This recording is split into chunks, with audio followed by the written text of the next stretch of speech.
Blog Talk Radio. Hello, everybody, and welcome to Champagne Sundays with your hosts, Lisa and Nancy, editors of BigBlendMagazine.com.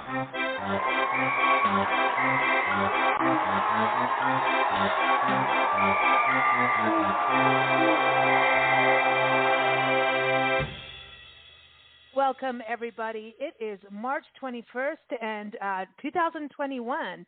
So we're already into spring. We love it. So welcome to Big Blend Radio's Champagne Sunday Spring Party Show. We're broadcasting live today from sunny and a little windy Lubbock, Texas.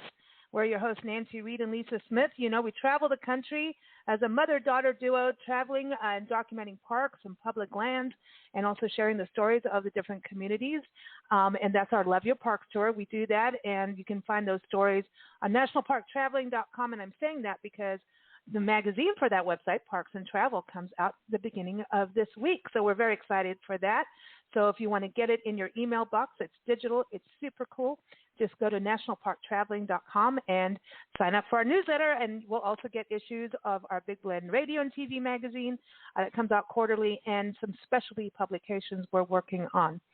Is that all good, Nancy? Did I do all the big announcements there? I'm feeling energetic now. Oh, good. I know. Right in the middle of deadline with computer updates and all. Oh, cool. Yeah. My computer, my champagne toast today has nothing to do with computers. I'll tell you that I'm right sure. now. I have the opposite. But maybe I should toast this. Maybe I should sprinkle a little champagne on my computer, and updates will magically be happier.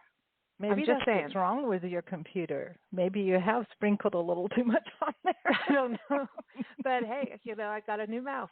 That's apparently the important thing for Windows updates. Check your mouse. Apparently, yeah. My mouse was old and outdated, it said. But anyway, we are celebrating spring on, you see, that's it. It was the first day of spring. Get a new mouse.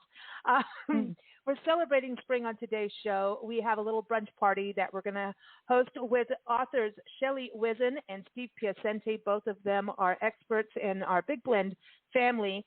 And Sarah Elliston was going to join us. She's the author of Lessons from a Difficult Person. And unfortunately, she lost her voice. And so we want to give you a big toast, to Sarah out there, and we'll get her back on the show soon. You can listen to her recent interviews. Just go to blendradioandtv.com. Just type in Sarah Elliston. You'll find her. And then also we're going to be chatting with Chef Ivan Flowers in a little bit. He's going to talk to us about how to make his spiced strawberry bruschetta. And I'm into this. This sounds so perfect. Sounds good. I know. And did you know today is National Strawberry Day and National French Bread Day? I wonder if he knew. Well, there it is. He knows everything. He knows. Yeah. He knows. He always knows. He knows. And we've got music. We got music from Josh Pfeiffer over in California and Makana over in Hawaii. So a lot of good stuff happening. But I think we got to party. We got to do our champagne toast. So are you ready, Nancy? Yes, I am. Oh, you're always ready for a little bit of a party. Yeah, of course. Okay, hang on. I'm there.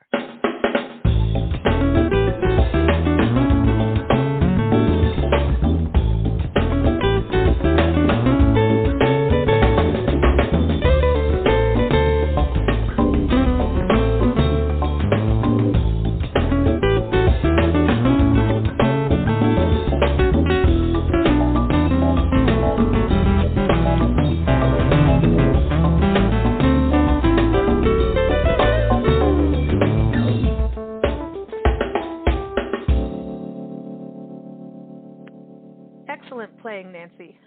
Thank jazz you. In there a little bit. Yes, absolutely. That was a little jerky, huh? I know. Well, let's bring our first guest, our first party guest, Shelley-Whizin, back on the show. Shelley is awesome. She's one of our newest experts in Big Blend Radio and TV magazine. I encourage you to go to her website. It is souldivinginstitute.com. She is the founder and CEO of the Soul Diving Institute, which is established to study and teach the art and science of being human. I think it's really important right now when you go through computer updates and in this wonderful digital technical world that we learn about being human. One day we'll have the big race. The new reality show will be Being Human versus AI. Oh my gosh, humans versus robots. I know. Cool. I know. It's already happening. It's already happening. Shelley is also the author of The Healing Journal, The Story of the Magical Baby Grand Piano, and her latest book is What Do You Bring to the Table? A Savory, Sensory, and Inspirational Guide to Living a Yummy, Delicious Life. And it's got awesome recipes, and it's an awesome book. Everyone needs it. So welcome back, Shelley. How are you? Thank you. I'm great. I'm so excited. I just feel happy. It's a beautiful day here in Los Angeles, and I'm excited to spend some time with you guys. You're just terrific and funny and poignant and talk about all the things that need to be talked about in such a variety of ways. So thank you. Hey, thank you for joining us. For what you do. We always have fun with you, and I think spring is such an important thing. You know, it's kind of, you want to get rid of any of the negative stuff, and really it just has this feeling of hope and joy. So I love that you're on, and that you're on with Steve-Piacente. What a great match. Again, I really wish Sarah Ellison was able to join us today. So we're waving at you from Lubbock, Texas, Sarah. But Steve-Piacente been on our show for years. In fact, I think it started off with his novels, Pretender, Bella, and Bootlicker. It started with Bootlicker was the first one. And he is also, he's a, I was going to say, Steve, you're a reformed journalist. I don't know where the word reformed came from. But you did retire from the journalism world, and he is now a life coach, a certified life coach, and also owns the company Next Phase Life Coaching. And his latest book is not a novel, but it does tell true stories, which I think is very important. And it is called Your Last Fighting Stance. Here it is. I'm getting there, Steve. Your Next Fighting Stance. What I love about it is you'd say that because good enough isn't. You know it isn't. You know, good enough isn't, and you know it. Your new fighting stance. So, yeah, that book is. It's got to be still resonating with everyone. It's still pretty fresh. Well, thanks, Lisa. And first, Sarah, sorry you're not feeling well, and our best wishes go out to you, and I hope you make a quick recovery. And it's great to be back on the show. Shelley, it's nice to meet you, and looking forward to an interesting and robust discussion today. Absolutely. Yummy. Cool. Because if it's not robust, it just isn't good enough. That's exactly it. That's it. But Steve, you've got your new fighting stance out, but you're also, when I say certified as a life coach, it's through the International Coach Federation, very important. But a former journalist, but also you're the director of training at the Communication Center in D.C. Before we get into anything talking about spring, I want to know, is D.C. going to become its own state? Is that really true? Is that happening? The statehood movement has been around for a long time in D.C.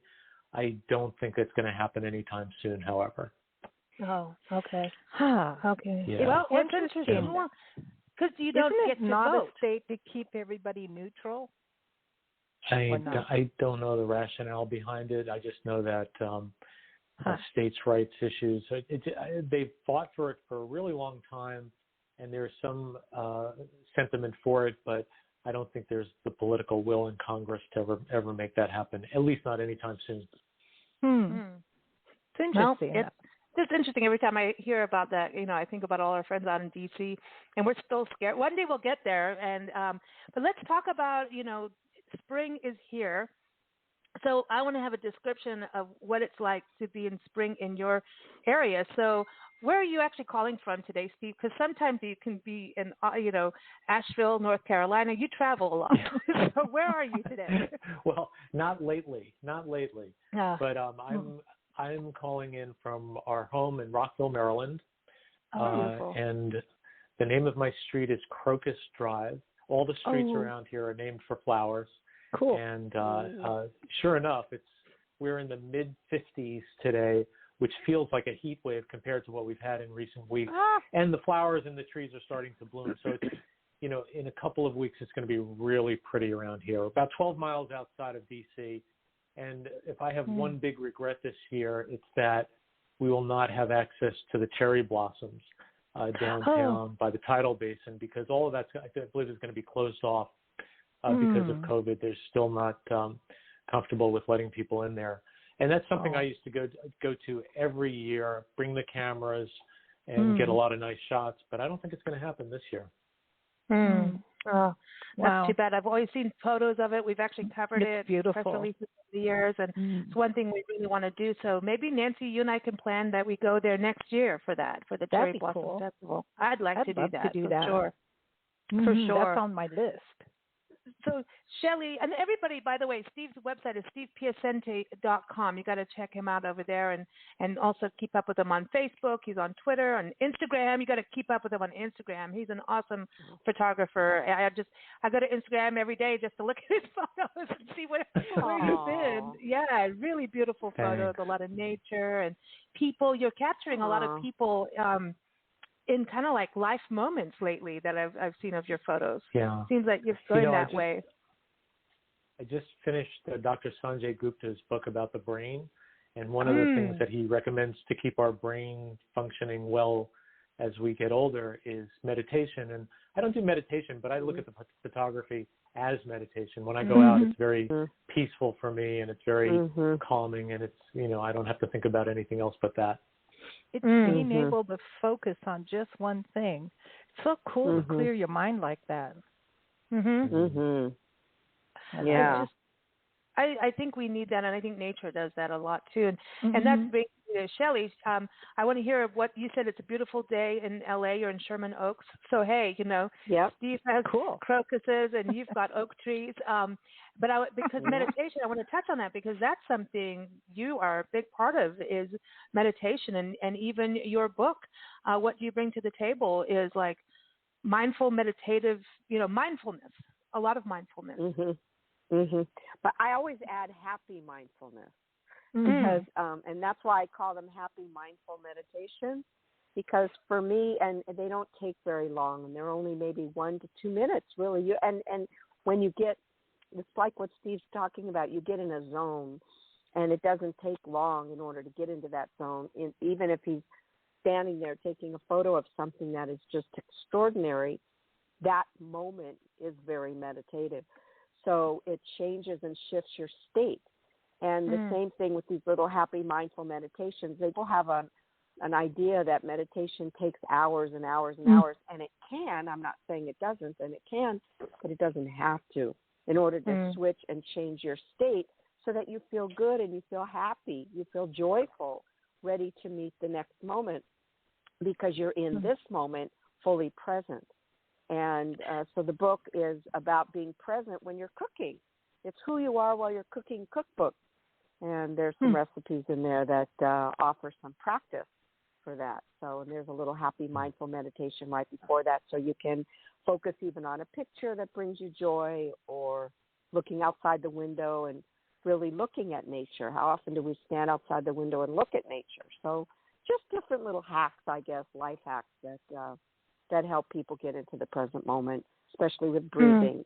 And right now I have, because we have this beautiful spring, I have a little bit of touch of seasonal asthma. So if I slow down my speaking, it's only because I'm attempting to breathe. Well, we want you to breathe. I know it is. Well, breathing is important. Yes. Going to meditation and I wanted to touch on that was what you were saying, Steve, on what it does for your brain.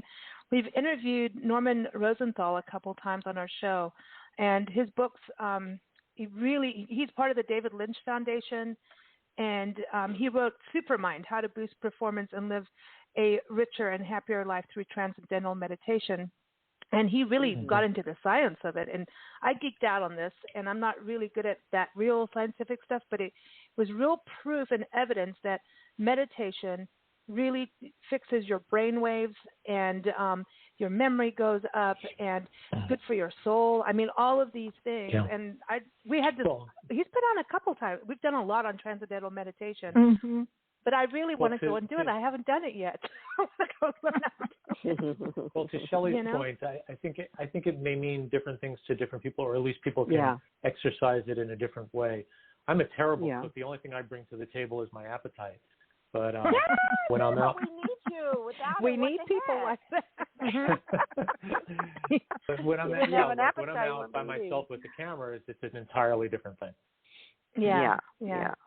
Well, can I give you my appetite? So you have double the appetite. I have an appetite problem, apparently, over this last year.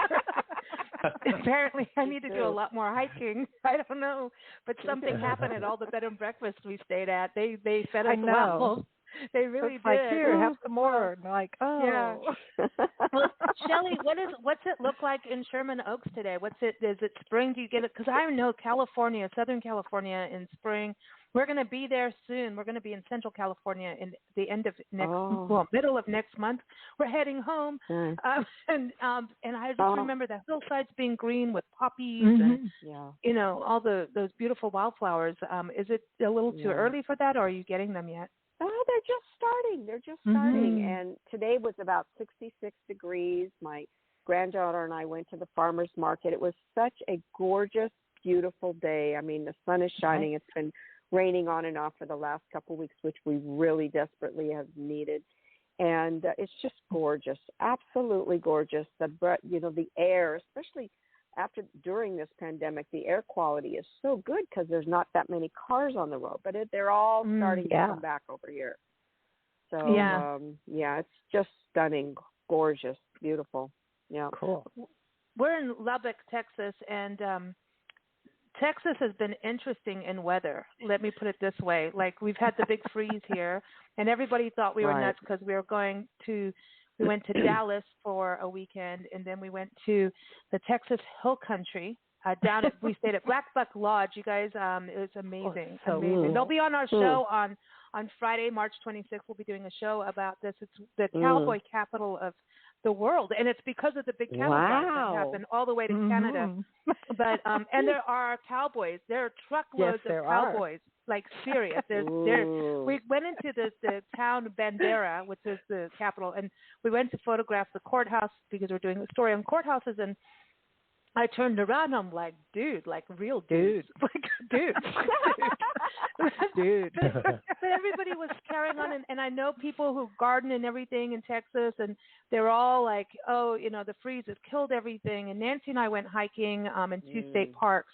And it wasn't time, but we saw ferns popping out. We saw little flowers that we didn't know about.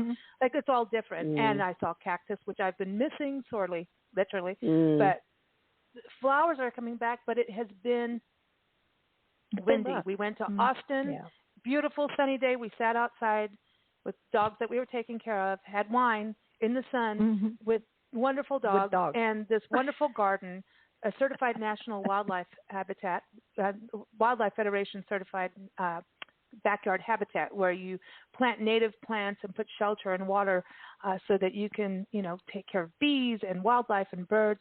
It was really magical, cool. And they had red bud and bloom everywhere. And that's what we see here spring-wise. I mean, Nancy, it is pretty here once the wind goes away. Yes. The wind is just really kind of, but then it calms down. You go, run outside. And then it comes back and you run inside. And you're like, well, there's exercise for you.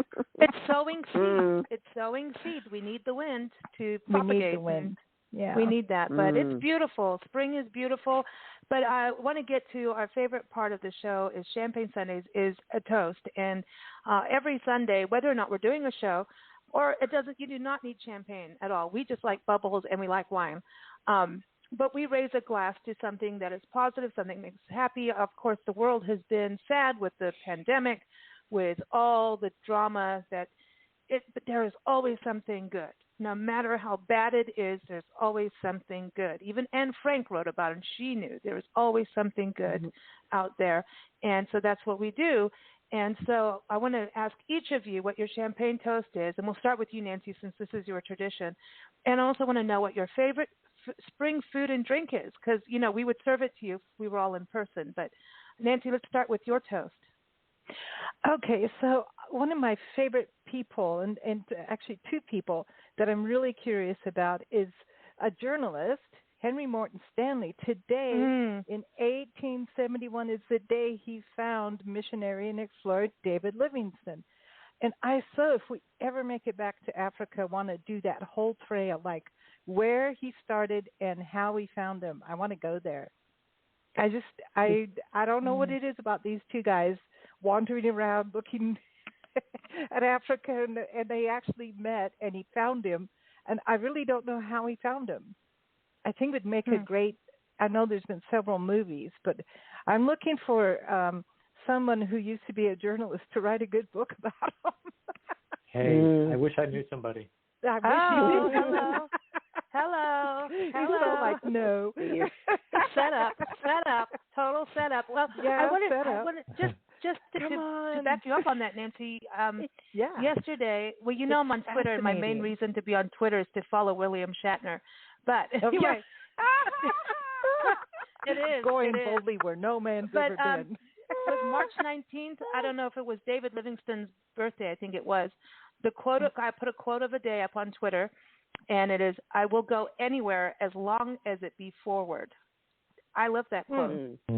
Yeah, like that these two men are special, and I just feel like there should be a more updated movie, and I would like to pick the cast. Steve, do you know anything about writing screenplays? The closest I've come is I've written trailers for my books. So when we did the book, I thought it would be an interesting way to do promotion would be to create a book trailer. So we actually grabbed a scene from each of the books and got actors and wrote a script and had music and the whole thing. Oh, cool. So that's as close as I've gotten though. Yeah, they're good. Yours are effective. You're effective. Thank you. Yeah. That's you always just. I think you having a journalism background, that's why you're a communications director. You get right to it. You get right to it. I love that. My first newspaper editor taught me something that I've carried throughout all my careers, and he said, if you ever want anyone to read your stories, you have to answer two questions right up front. Why does it matter, and why should I care? Yeah. And if you get that, if you get your arms around that, then you're one step ahead of the game, I think. I like that. Love that. Nancy, I need to go edit what I just sent you. Okay. As soon as you said that, I was like, I missed this one part. I should have punched it home. Well, I toast to David Livingston, Henry Morton Stanley. I celebrate that toast with you, Nancy. But what are you going to eat and drink for your spring party? Oh, let them eat cake. Shelley will like that. She could make them.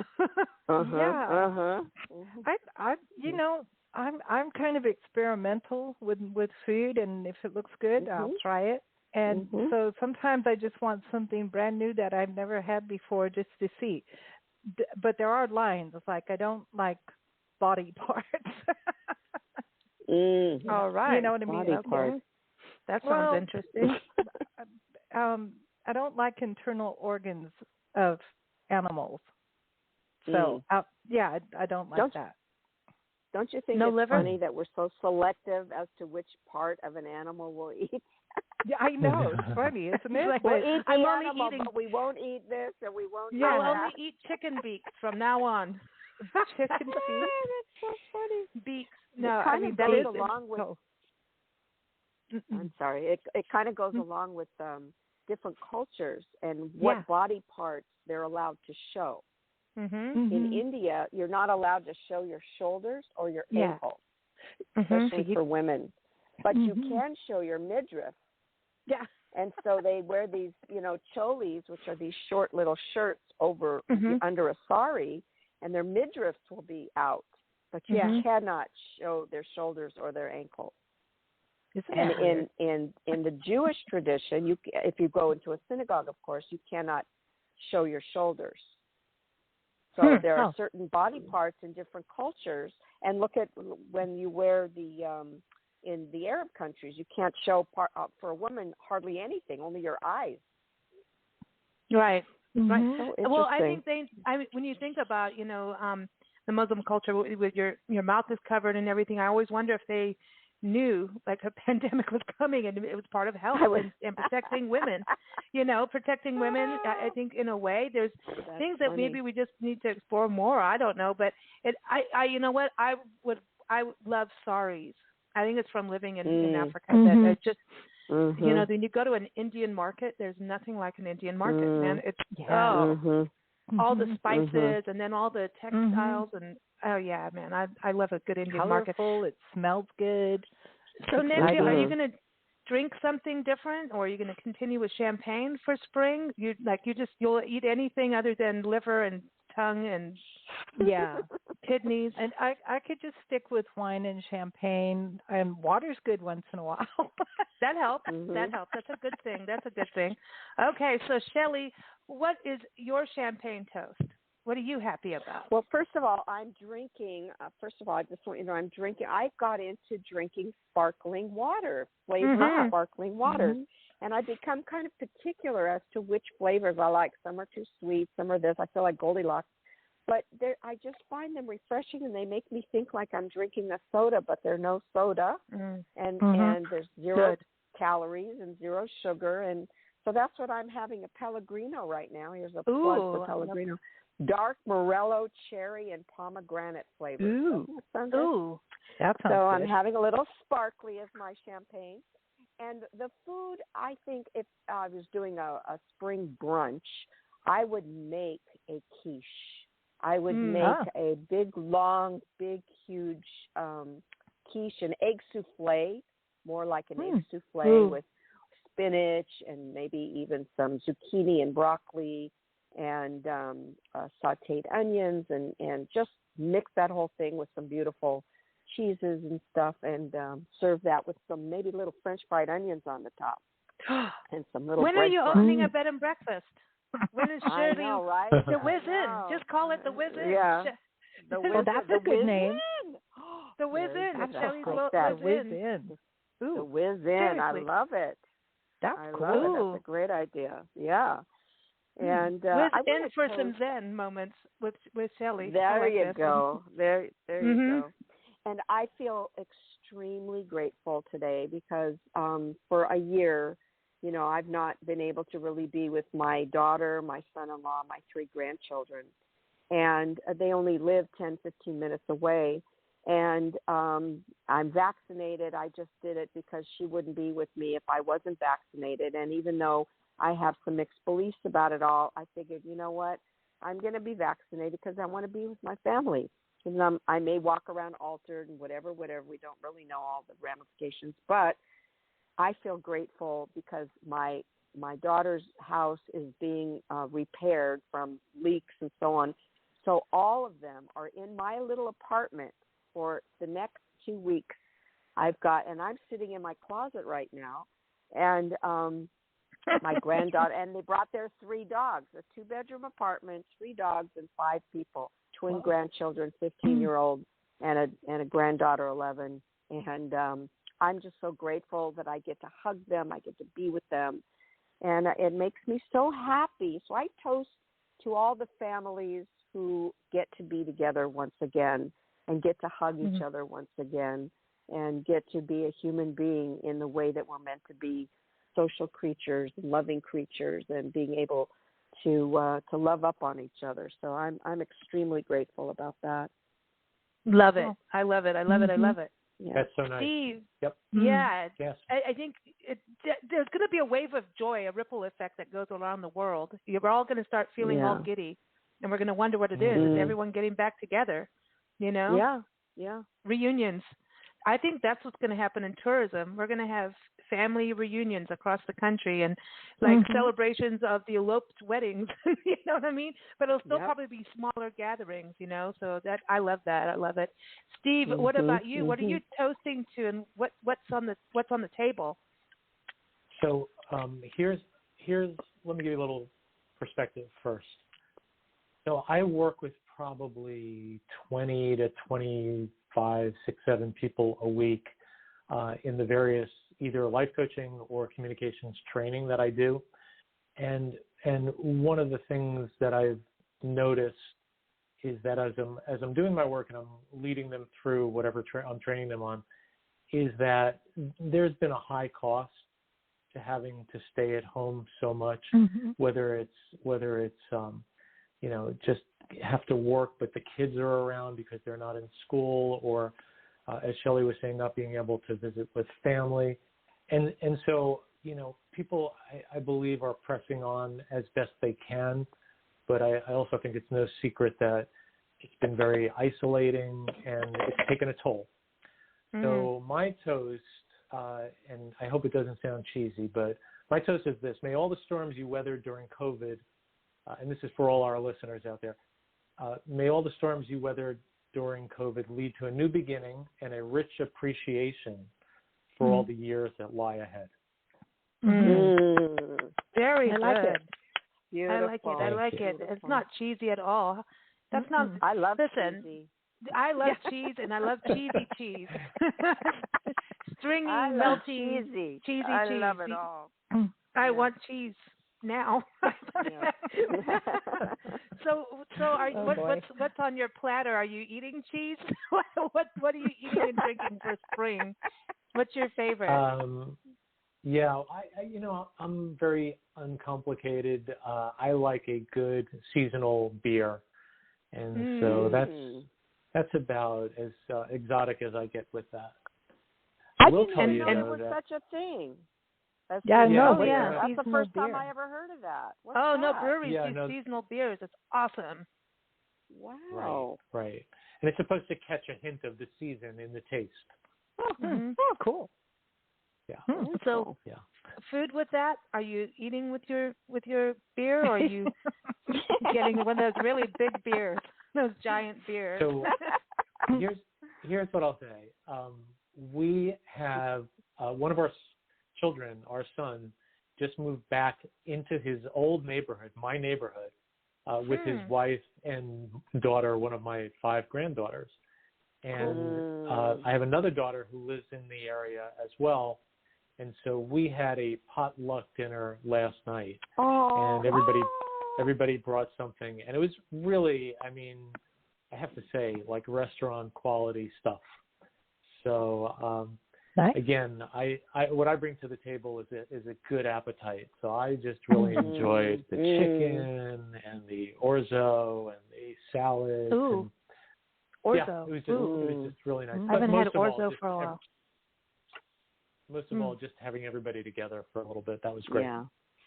It is that. You could make a really messed up meal, which I'm prone to do.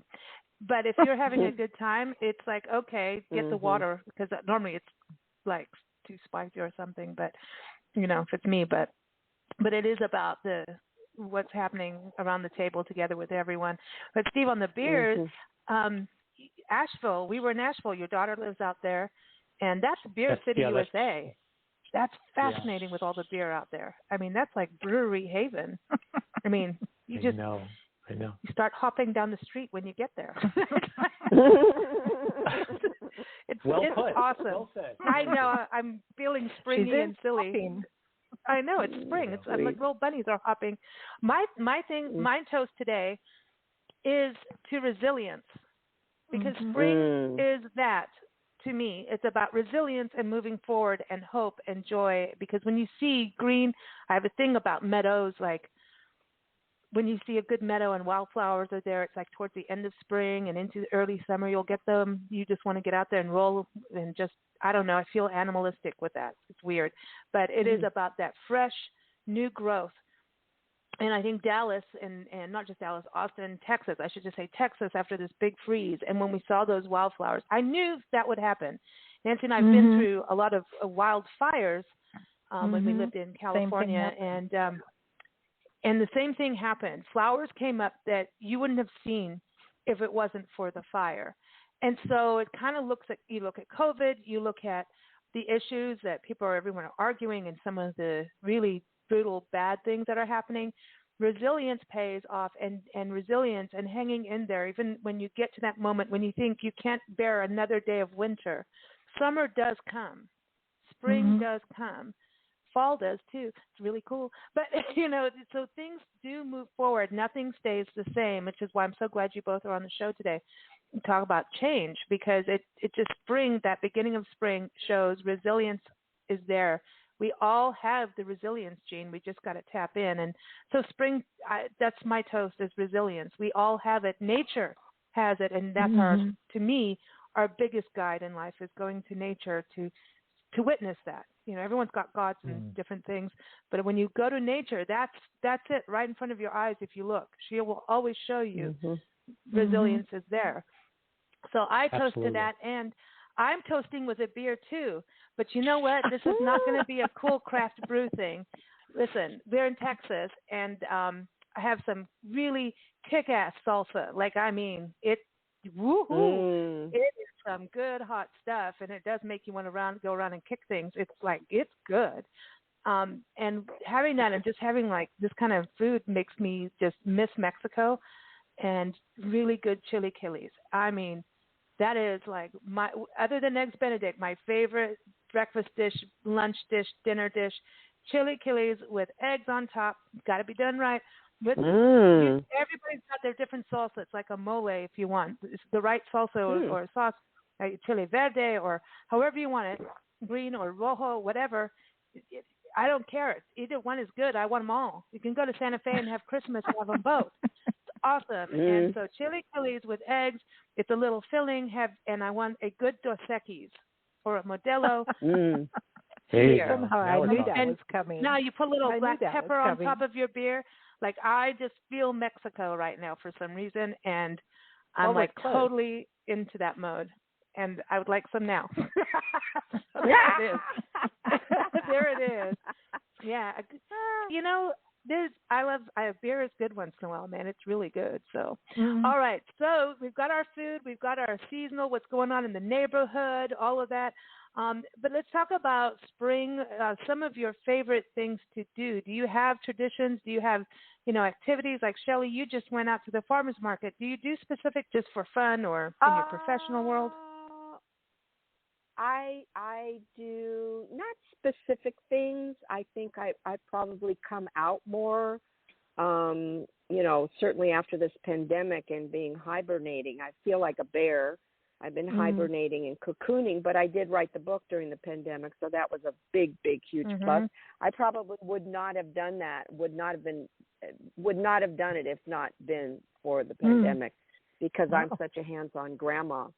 But I think more hikes. I'm going to do more hikes. I just discovered a new place right here, very close to my house, which I've never even been before. It feels like I'm in Northern California. And so I'm going to do more hikes and take my grandkids out on picnics if they want to still be with me. They're 15 and 11, but thank God for me, they do like to be with me. So that's a plus. That's awesome.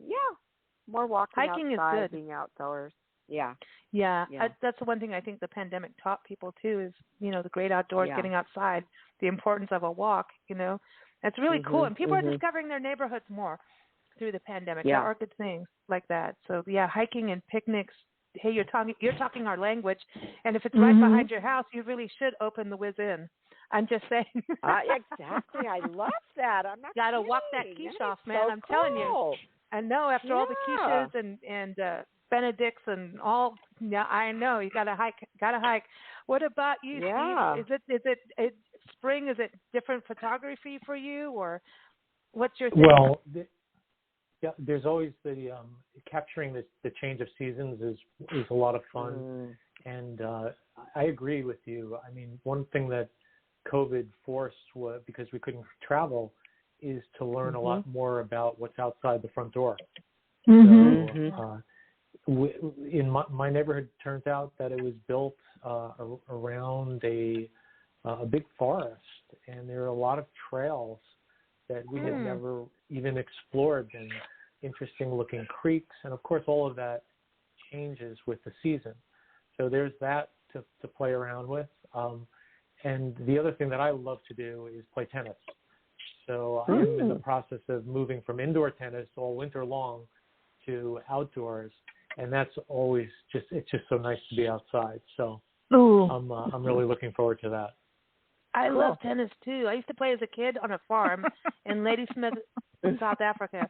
After our Nancy's tour, we landed at a farm, and there was this tennis court, and it was all bumpy and weeds growing through cracks. It was like uneven pavement, but it's a farm tennis court. And I had the most fun. We'd take our little music, and the donkey, Mr. Magoo, would come up and bray while we were trying to play. Oh, Mr. Magoo, I love it. Mr. Magoo. Funny. Yeah. It was cool. Talk about pictures. We need some pictures of this. No, yeah. The donkeys, like every time somebody missed the ball, some donkey would go, bah! I know. We saw donkeys on our way to Lubbock. That's the thing, man. So funny. This is cool. So, Nancy, for you, what are you looking forward to this spring? My gosh. Oh, you know me. In winter, winter's cold and windy. She's a baby. And I'm, but the one thing I know about winter is when the trees lose their leaves, you can see where the nests are. So for me, I like to be like go around and I remember there's a nest over here and see if it's habitated, and now we know the baby birds are going to come out. I love that. I just, when the mommy's all nested in and she's telling her husband, go get some food, darn it. Yeah. Hungry. And once in a while a male bird will sit on the nest and they pinch it there like that. But when the foliage is there, you can't really see as much as that. This period from like winter's now on its way out, they're nesting and the leaves aren't full yet to hide everything. So for me, I'm always looking up, which is why I trip on uneven pavement a lot. She does. I do. But I'm looking for, to me, when we were driving up here, I saw it, little baby lambs and little baby goats and horses were running. And, they all say feeling the full of the joys of spring. But there is, I know that's naughty too. I mean, it's a happy time, but there's that. The weather in spring is so neat to me, and it's always changing. And I love those seasons where one day it's summer, one day it's winter, one day it's in between. Sometimes it's raining. It's like it's in that tweener zone. But it's so cool because when those perfect spring days happen, you get that little bit of a cool breeze, and animals just react to it, and they start. The little babies are running around in fields and paddocks and pastures, and it could be deer, like running baby deer. It's so cute. Babies. It's all about and because they remind us to be happy and to frolic as human beings. There's no reason why we can't still jump in puddles and dance around in the rain. Exactly. Yeah. I'm just saying, it's fun. I'm with you. We got to do it. We got to do it for sure. Well, let's talk a little bit on personal, professional lives. Both of you are in that world of helping people move forward.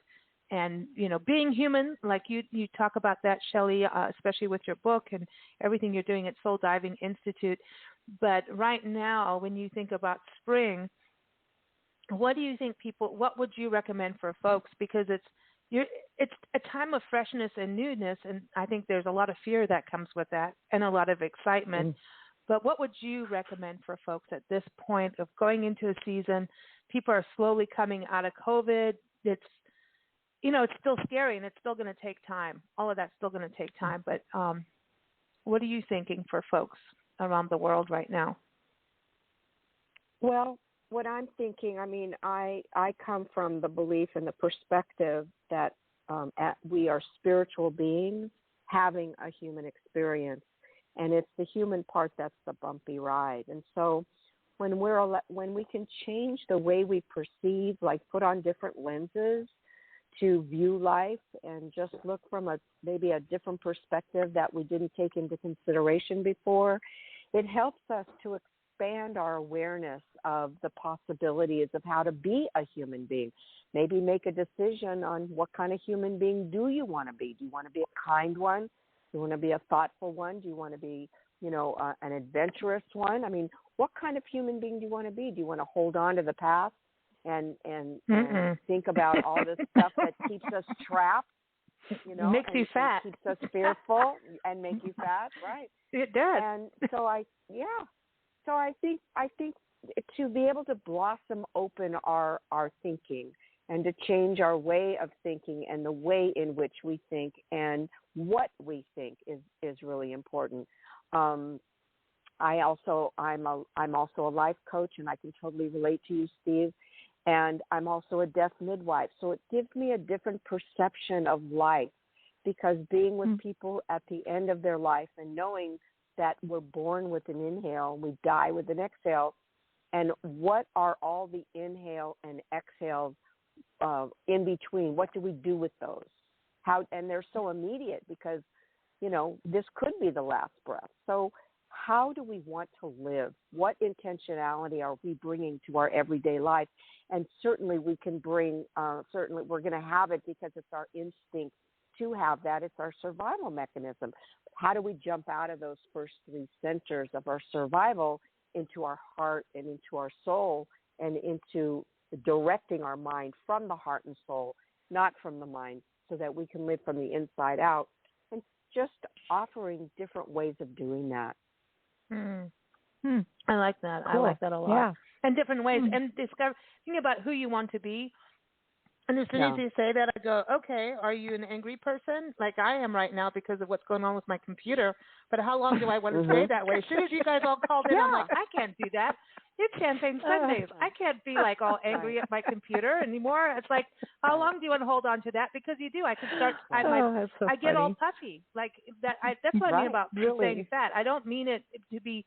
I'm just saying. I'm talking about myself. It's like as soon as you're upset about something or stressed, and I think we have to make those choices. And there's all the reasons of why we could be angry or stressed or whatever. Yeah. But there's that consciousness that we can tune into. It's like buying, right, that's right. It's like buying, when you buy a red car, then you see red cars everywhere. It's what you put your consciousness on.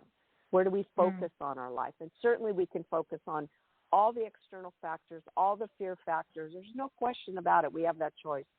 And my suggestion is to focus on the things that we really do want, like the quote you said about moving forward. The quote, it's about looking towards what we want and not away from what we don't want.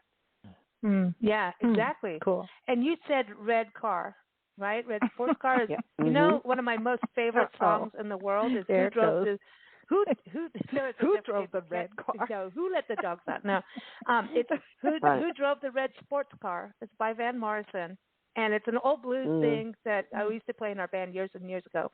But anyway, now I'm gonna have to play that later because it said red sports car. Reminded you. Right. I know. But it's true. I love what you're saying, Shelley. And everyone, again, I just want to give a shout out to Shelley. Go to her website, souldivinginstitute.com, and her book is What Do You Bring to the Table? A savory, sensory, and inspirational guide to living a yummy, delicious life. And now turning to Steve, again, Steve-Piacente, everybody. His book is Your New Fighting Stance, Good Enough Isn't, and You Know It. Go to Steve-Piacente.com. Go on Amazon. I know that is such a good title. You can't beat that. Love that. Really. Thank you. Yeah. But, for people, it is a time of change. And I think that's really what you embody as a life coach. And you've gone through major changes in your professional world. And I know you're going to be on a show in the future here. We're going to be recording a segment with you about this, but I think people are feeling on a personal and a professional level going through the season. It is, because spring does have that little ding-a-ling-a-ling. But do you think that the personal, because you're a life coach, right? There's executive coaches, business coaches, but don't you think that like life coaches both put together? Yeah. And let me first say, I think Shelley and I are in very close alignment on this. I look at this as a great time to do a self-audit. And the way I like to do it is with, we call them empowering questions. So a few of my questions that I would recommend that people ask themselves, what did you learn about yourself during COVID? What's working and what needs changing? And then what's stopping you from changing? When will you begin? How will you do it? What's one small step you can take to begin? And then another part of the self-audit, and this is something I've written about as well, but I wrote a piece for LinkedIn, and the title was 10 Questions When You're Sure You're Right. 10 Questions When You're Sure That You're Right. The actor Alan Alda, I quoted him in this piece. He said that our assumptions are our windows on the world. Scrub them off every once in a while or the light won't come in. And so wow. the first three of the 10 questions, when did this assumption become the unassailable truth? Yeah. How do you know the source of your information is correct? What's the cost to yourself and others if you're wrong? So again, that's journalism right there. Right?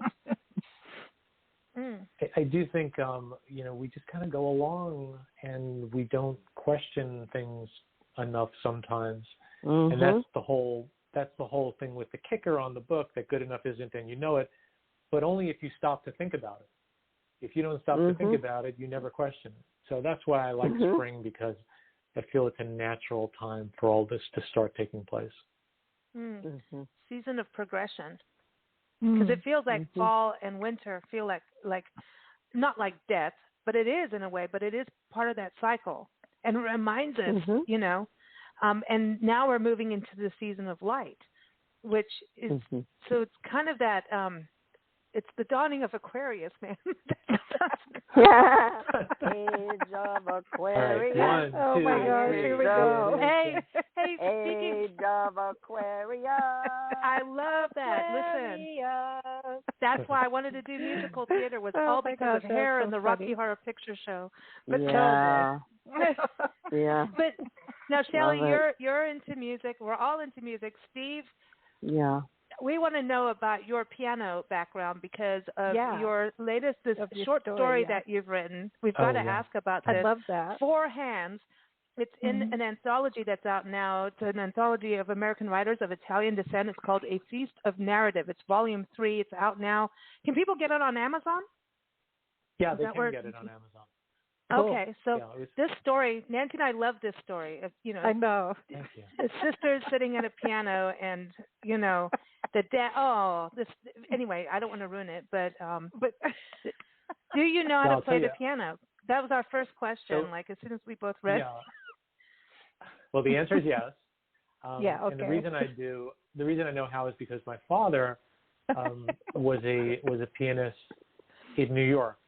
In New York during the late 50s and into the 1960s, if you were to go into any of the big hotels, you would walk toward the back, and then there would be a dining room and then a sunken dance floor. And behind the dance floor, there was usually a big, maybe 20-piece orchestra.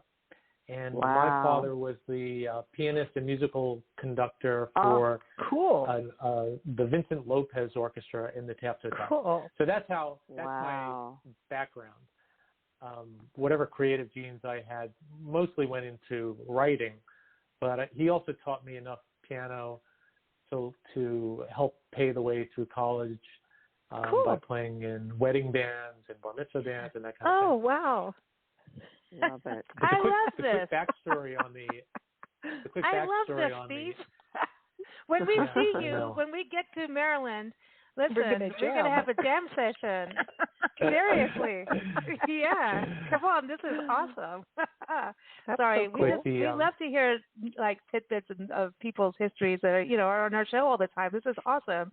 Okay, sorry. Now go back to your story. I'm sorry. We just get excited. So, the quick backstory on the short story is that toward the end of my newspaper career, I decided I wanted to try fiction, and so I tried to get into the Johns Hopkins writing program, and they would not count my journalism writing toward my credentials to get in. So they said, if you want to get in, you have to write 3 short stories and get an A on every one of them, and then we'll let you in. And so I'm sitting downstairs one day, and I'm listening to my 2 daughters play, try to work out this piece that the piano instructor had given them. And I was struggling with the story I was trying to write, and I realized the better story was sitting up at the piano bench upstairs, and I just listened to them fighting and trying to get through it, and that was how that was born. That whole story. Awesome. It's a great story, yeah. It reminds me of when Lisa and I decided we might try having a band. Yeah, well. Yeah, that was a whole. Yeah, you can't do that and run a magazine, and then your clients are hiring your band, and half your bandmates are on drugs, and you go, whoopsie. and people are getting arrested and all kind. I mean, we could literally write a book just from our short stint of having a band. And they broke up in front of everybody, like right on stage. Oh, and God. the drummer Oh, stood that up is and said, the drummer It stood up was. and said he was going to, his drumsticks. He goes, I'm going to put my sticks right up your nostril. To the rhythm guitar. To the rhythm guitar. Could have been worse. Could have been worse. It was great. It was fantastic. It was really funny. All the musicians in the audience that knew us knew what was going down, and then there was a section of the audience who thought this was part of the act, which was they really thought funny. we did on purpose. No, it's like now okay, that's even funnier. whatever you want to, funny. whatever you want to do. But now, Steve, did you play Mustang Sally at any of your gigs? Oh, stop! I have to know. In wedding bands, of course we have to play that. Of course you have to. Did you always get the free bird? So free funny. bird, I'm not tipping in you unless you play free bird. No. Oh, that this is great. And, I simply can't remember that one. and Shelley, Free you have a bird. musical background too, right? You're in the music world as well. I'm in the music world. I'm in the process of producing a musical play, and it's cool. about Nice. teen suicide. It's about teen suicide, and it's uplifting, and the music is incredible, and it's kind of a reinvention of a play that was performed years ago that I produced in the 80s. Oh. And we bust in kids from halfway houses, residential treatment centers. They were all pissed because they had to go on a field trip to a stupid play. They wore those leather straps around their neck with spikes, came in with folded arms, really pissed off that they had to be there. And I hate this stupid play. Why don't you go to a stupid play? They came out crying. They left crying. Oh, nice. Yeah. They were so opened up, and because music bypasses their critical mind, and it just goes straight to the heart and tells the story of each one of those kids that are troubled. Mm-hmm. That nobody hears them, nobody sees them, and they feel so troubled. And especially now, the suicide rate for teenagers has gone 1,000%. That's terrible. It's horrible. And it's just all this isolation, and social media does not help. Both. Right. You're absolutely right. And so that's what I like about what Steve says about how what we put out there in our life really does have an effect, and doing the self-audit, and what you're talking about is who are you going to be. I think it's important for all ages to take a look at this, and move forward. Yeah. But so listen, we're going to close up with some fun. Okay, we're going to play the word game, and then we're going to close with music, and then we're going to go cooking with Chef Ivan. So, okay, right. So the two of you, are you ready? We're going to play a game. It's our new game. Ready. It's called the Word Game, and it's really about getting to know each other through and stories. It's storytelling. So we're going to give each one of us is going to get a word that one of us is going to give each other, if that makes sense.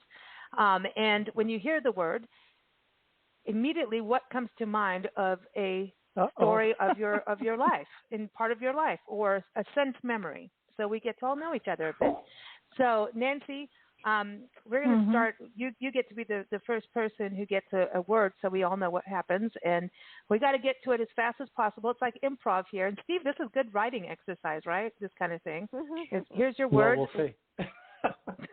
I knew it. You wouldn't just go yes. No. Okay, so Shelley, why don't you give Nancy a word? Oh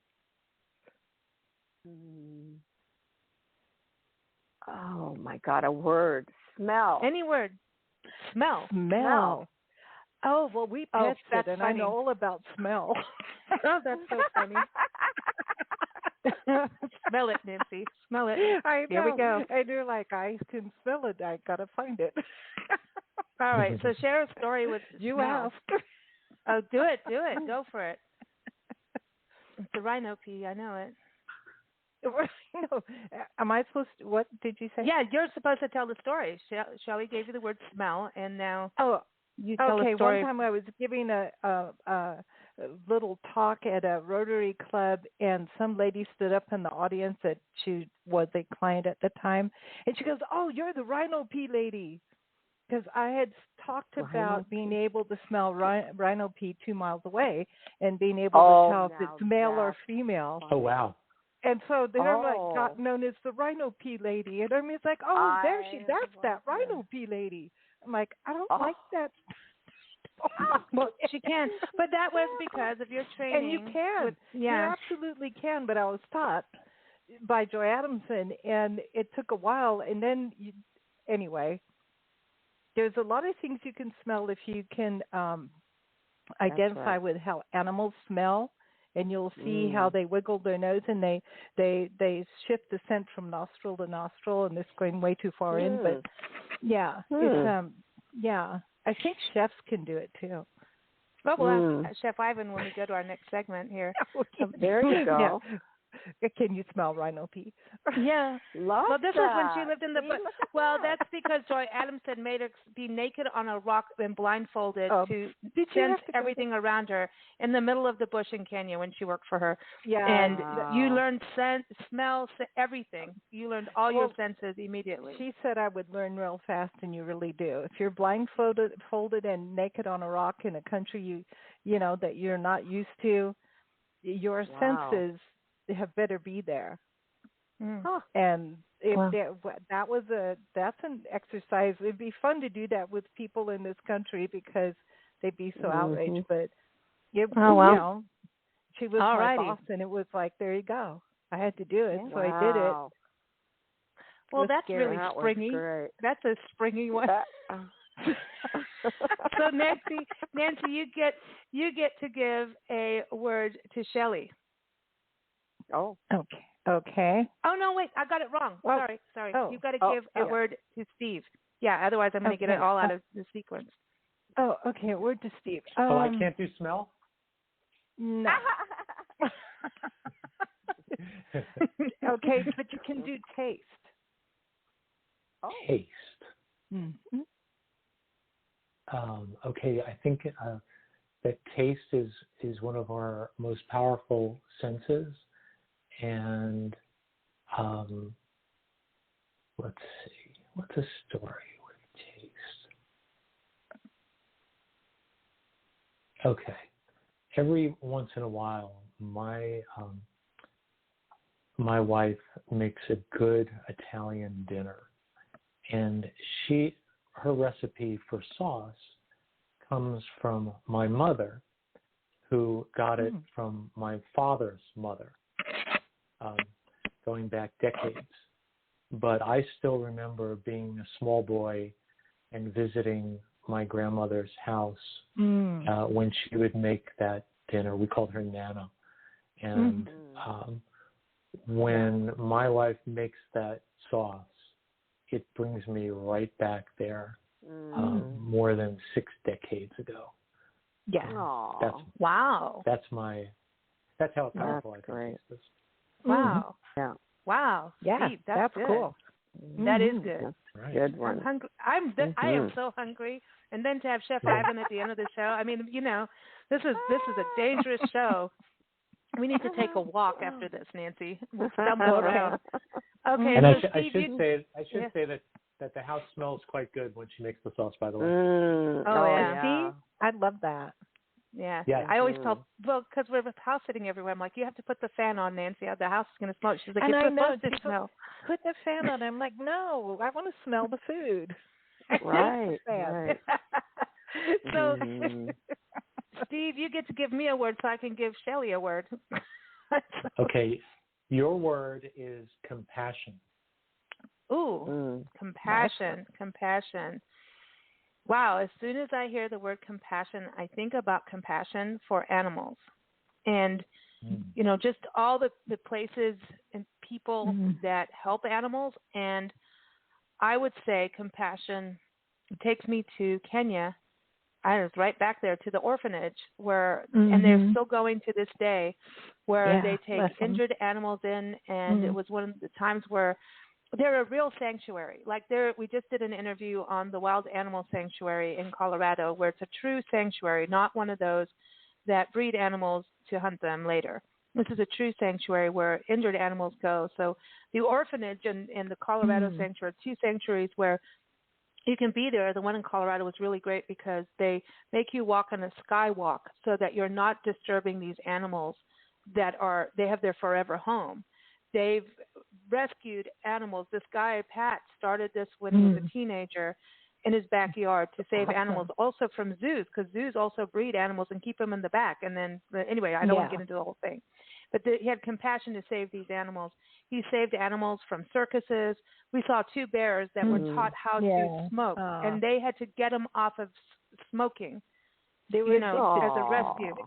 But they're in these places. This guy has this compassion. They have the largest amount of carnivores in the world in what they've rescued. But it just shows compassion. One little seed of compassion, how it can grow. Kenya was that. Like when that's when I think I realized, even though, I was a very, very young kid, and seeing that always had an impact, that you can do something. And there were really young babies. I remember young rhinos, baby elephants, and being very young, like 4 or 5, like, why are you in this place? Why aren't you out with your mommies and daddies in the wild, which I'd seen? And then you see these people they live with the animals. Like, they will be the mom and dad. Like, the game wardens will sit there and sleep with the elephants and sleep with the rhinos and bottle feed them until they can be, they're like surrogate parents. Anyway, that's it. Like, it's these sanctuaries that are true sanctuaries, not zoos, that really do those things to me that just, it moves me to just be as much as we can, not just for animals, but humans as well, obviously. I just put us in the animal place too, but all right. Wow. Yeah. Now I want to talk about baby animals all day. Good word, Steve. I love that word. So Shelley, thank you. Shelley, your word. I know we'll get back into food again here. This is you don't have to. Let's see. Your word, spontaneity. Ooh. Oh, my favorite word. One of my favorite words. I love words, and spontaneity is definitely one of my favorite words. All right, so spontaneity, that brings me back to when I was about 16 years old, 16, 17, and I lived in West Los Angeles, right near the 20th Century Fox Studios. Oh, cool. And my girlfriend and I went to play pool, and they let us in even though you were supposed to be 18. And for some strange reason, I was a really good pool player, and I would go out on a date with these big football players, and I would beat their little butts and pool, and they could not believe that I could beat them in pool. Anyway, so that same night, we were driving home, and it was quite late, and we saw a bunch of lights on in the studio, outside. And so they had a chain link fence. So we decided, let's climb over the fence and let's go see what they're making over there. So we climbed over the chain link fence, and then we dropped. It's kind of like in Mission Impossible, where you just jump down and you drop and you kneel, right? And so we were behind a bush, and little did we know there was a big spotlight on us, and they were filming Hello, Dolly. And so no way. That was cool. The police in that time period, and he had a big flashlight on both of us behind this bush, and he said, "Okay, girls, come out." Right? So we got out, and we said, "God, what's going on? We're so excited. We're seeing all this stuff." They were eating and everything. He said, "Well, how would you like to join us and see how the film is made?" We said, "Yeah, we definitely want to do that." So they took us around. They were on a break. They gave us food, and then we watched Gene Kelly dance on the street that they made. And you just never know what's going to happen if you don't be spontaneous. And that is one of my favorite words, is to just go with your instincts and do something fun. That's probably why I bought the one-way ticket to Europe when I was 19. And, see how that works. I love it. I love it. Well, I got in trouble for playing in the country club as a kid in Kenya, and all my little friends and I jumped the barbed wire fence down there, and they're like, "No, we can't do it." And I'm like, "Why not? There's a swing set there." Well, it's because they're black kids, and the country club was for white people, and we got chased with the guard came after us with a machete, and we had to Oh, run my back up the God. hill over the barbed wire, and I had the Okay. giggles, Oh. which happens and everything. So I cut But- my stomach on the barbed wire, The and barbed I wire. was hanging Oh, on the wire, No. and I had to Oh, be my taken to the God. hospital for stitches, Uh-huh. which I freaked out. Oh, I didn't my know. God. So, but anyway, that's what happens in Kenya. If you're Can I spontaneous. can I just point out that there is no way the gentleman chasing you with the panga was ever going to use it. That was No. their way of teaching Warning. children not to jump fences. I've been chased by many a person with a panga or a machete, Yeah, whichever you want to call it. exactly. A panga is like I've a chased long blade that I've you cut the chased a grass with. person with a panga. Yeah, you myself. have. I did with a gentleman, Oh, hey. person that tried to steal our dog, and he lived next door, and he took my dog, Oh, my God. and I was in my nightgown. No, this is how Africa is. I was in my nightgown, and our house lady, she said, "Madam, they steal Simba." That's the dog's name, and I picked up the panga and ran outside and jumped the barbed wire fence and got my dog back. That's how that Yeah, works. there's a lot of my barbed wire God. fences. See? Yeah. Steve, So, I Steve, wasn't you got gonna any hurt machetes anybody or with it. pangas hanging? Pangas in your Hey, your I have to in your confess, backyard. I'm at a loss. But you None of did. those Listen, here. you work in D.C. You need one. Yeah, you need should have a panga.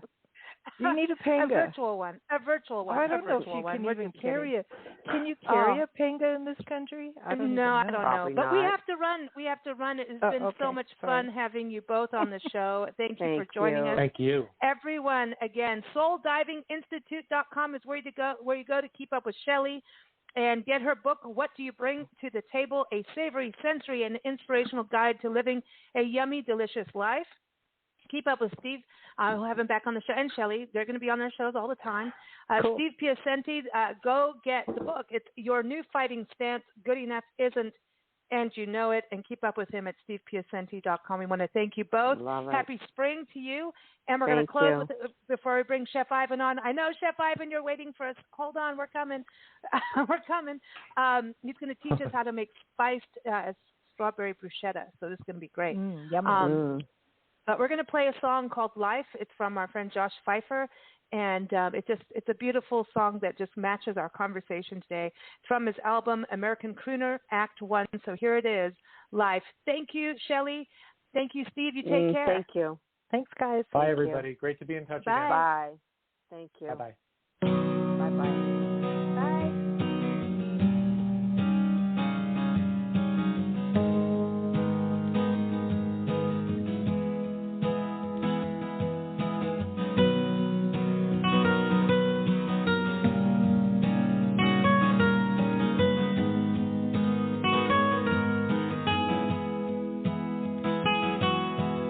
Life, it's a beautiful thing, never-ending mystery, wild and free. But life, it's a funny thing.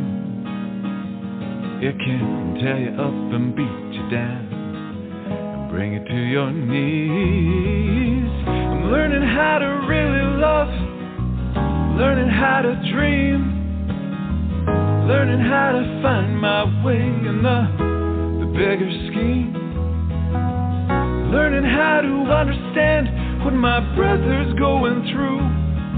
Oh, I hope when all is said and done that I haven't been a fool.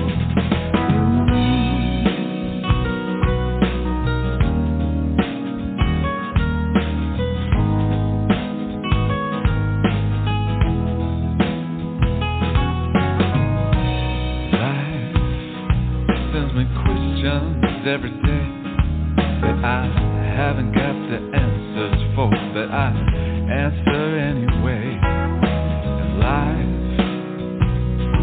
it's just a story being made, so I'll try my best to make it one that I'm proud of even when it's over. I'm learning how to really love, I'm learning how to dream, learning how to find my way in the bigger scheme, learning how to understand what my brother's going through.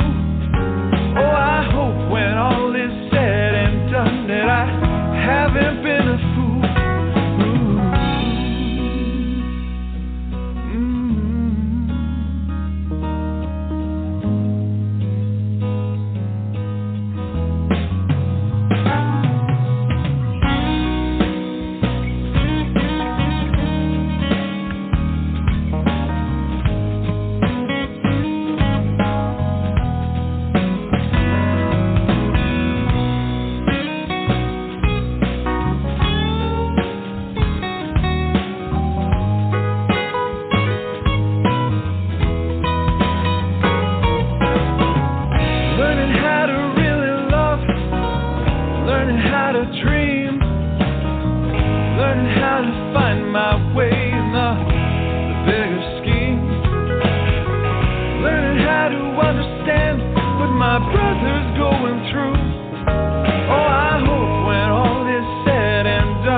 Everyone, again, that was Josh Pfeiffer with the song Life from his album American Crooner Act 1.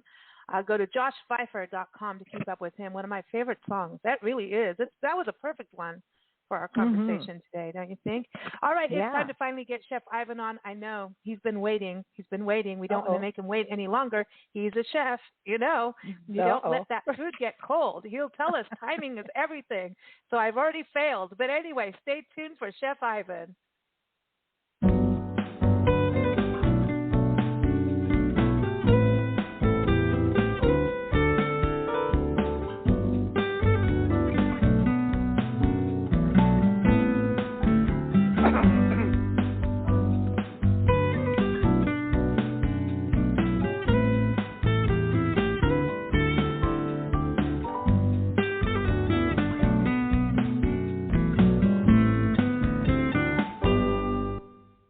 Listening to Big Blend Radio, Champagne Sunday Spring Party with Nancy and Lisa, and we're excited to bring our next guest back on the show. It's Ivan Flowers. He's a 5-star chef and a culinary instructor. He teaches teens. It's awesome what he's doing.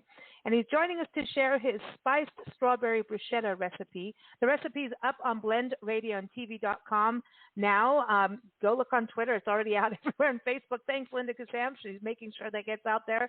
And you can also keep up with all his other recipes and interviews up on blendradioandtv.com as well.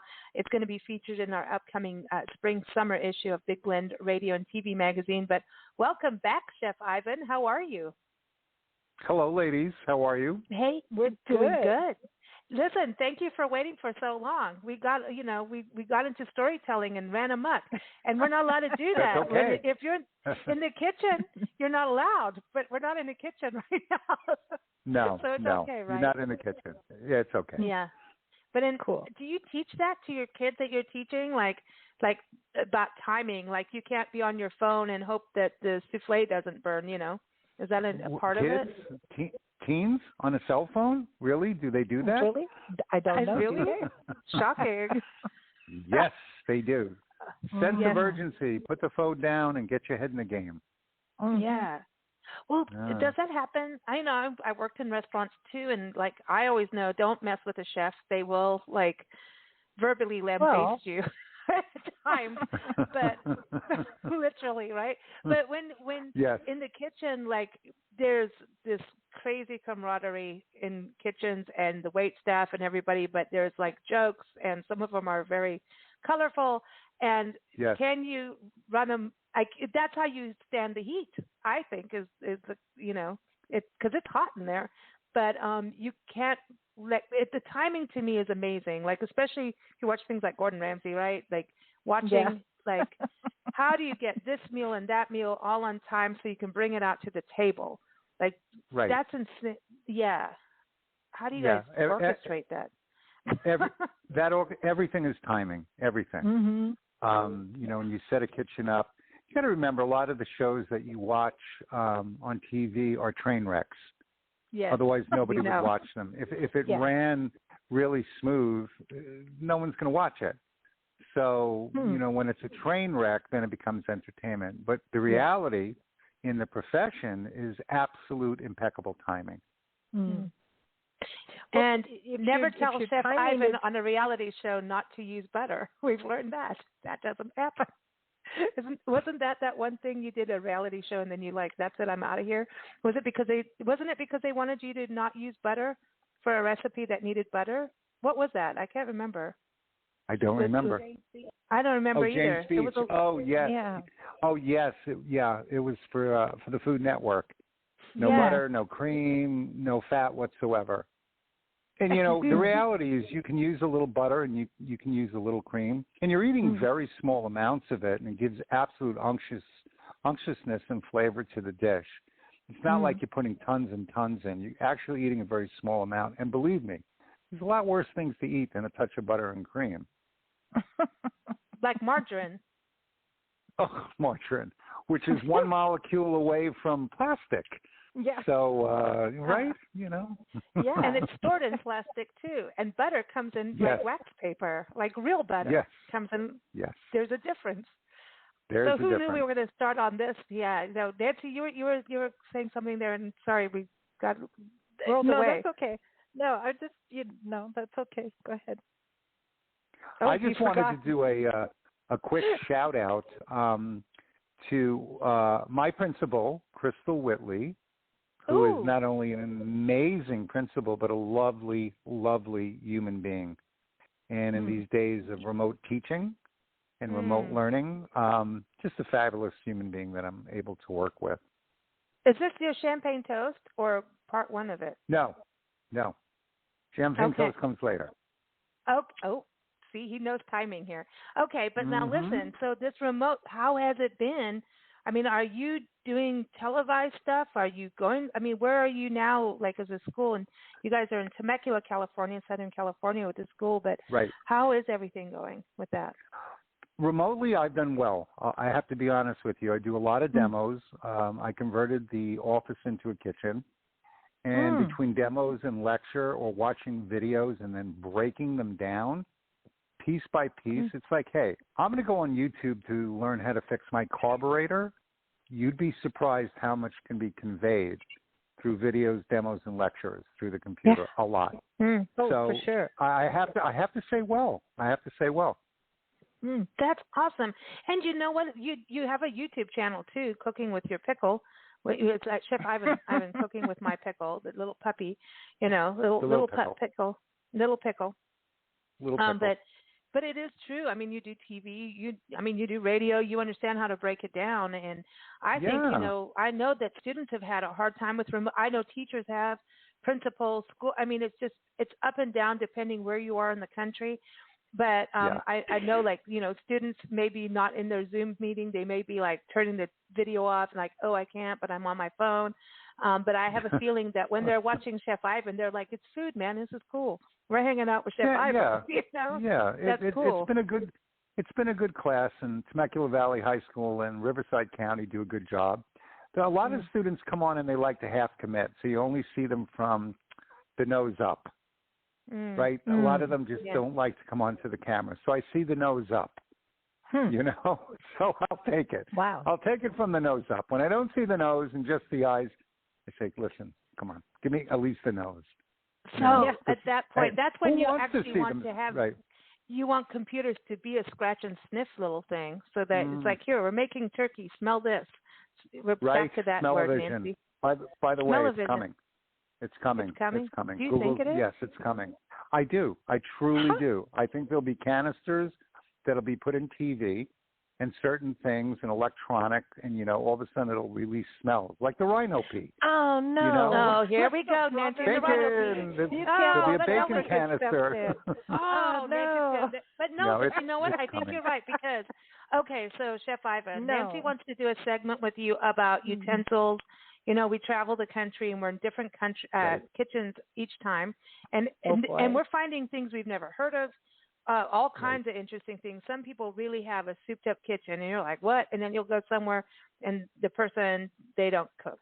And so there's anyway, Nancy's always on, like, the first thing she gets to the kitchen. This is where we're pet sitting. And I have to tell you, we've stayed in, it's every single place has been awesome. But Nancy's first thing is, where's the coffee? Coffee pots are a whole new thing now.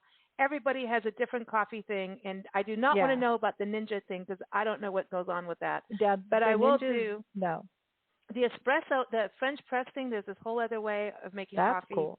Not French press is old, but like there's these anyway. So there's all these different things. But Nancy's always, she wants the omelet pan, and that's it. And I go for coffee.